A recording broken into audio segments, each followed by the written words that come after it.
Hallo Freunde. Die Türklingel läutete, ein schrilles Geräusch am ruhigen Abend.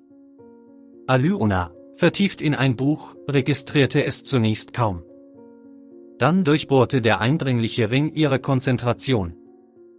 Sie seufzte, riss sich von der fesselnden Welt des Romans los und machte sich auf den Weg zur Tür. Ein Pappkarton stand auf der Veranda, die Klappen leicht geöffnet. Alyona erstarrte. Es war kein Paket, keine Lieferung. Es war viel zu klein, zu bescheiden. Vorsichtig bückte sie sich und spähte hinein. Dort lag, eingebettet in ein zerknittertes Handtuch, eine winzige Kreatur, ein kahles Kätzchen, das ein paar Tage alt war. Alyona war sprachlos. Seine Augen, riesig und prall, starrten sie mit nicht blinzelnder Intensität an. Es war so klein, so verletzlich, dass der Anblick sie mit einer seltsamen Mischung aus Schrecken und Zärtlichkeit erfüllte. Es war offensichtlich, dass dies kein Zufall war. Die fahrlässigen Besitzer hatten einfach beschlossen, das zusätzliche Haustier loszuwerden, die Verantwortung für sein Leben auf andere Menschen zu verlagern. Keiner aus ihrer Familie wollte sich dem Tier nähern.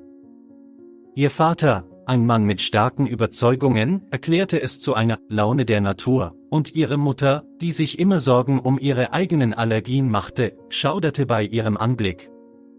Nur Alyona konnte über sein seltsames, haarloses Aussehen hinwegsehen. Sie brachte die Kiste hinein und stellte sie auf den Boden. Sobald sich das Kätzchen rührte und seine winzigen Krallen schwach nach dem Handtuch gruben, verspürte sie einen Anflug von Mitgefühl. Es war so hilflos, so allein. Sie konnte es nicht einfach sterben lassen. Die ersten Tage waren eine Mischung aus Sorge und Erschöpfung. Alyona fütterte das Kätzchen mit Milch aus einer Pipette und reinigte sorgfältig seinen winzigen Körper. Sie blieb lange wach, wachte darüber, fürchtete jeden Husten, jeden Schauer.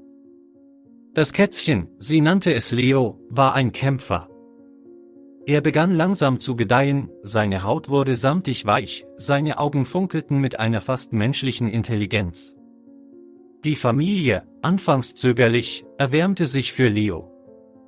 Er wurde zu einer ständigen Präsenz, ein pelziger Schatten auf ihren Fersen. Aber die Frage nach seiner Rasse blieb ein Rätsel. Die Familie dachte, er könnte eine Sphinx sein, eine Rasse, die für ihre Haarlosigkeit bekannt ist. Als Leo jedoch wuchs, begannen sich seine Gesichtszüge zu verändern. Er entwickelte einen schlanken, muskulösen Körperbau, und seine Haut, ein reiches Mahagoni, leuchtete unter dem Licht. Alyona beschloss, Leo zum Tierarzt zu bringen.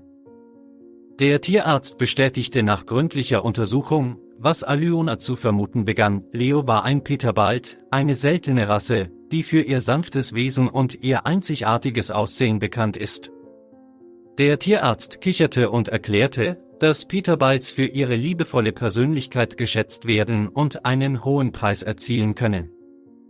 Es war verblüffend, wie die Vorbesitzer ein so schönes, wertvolles Wesen aufgeben konnten.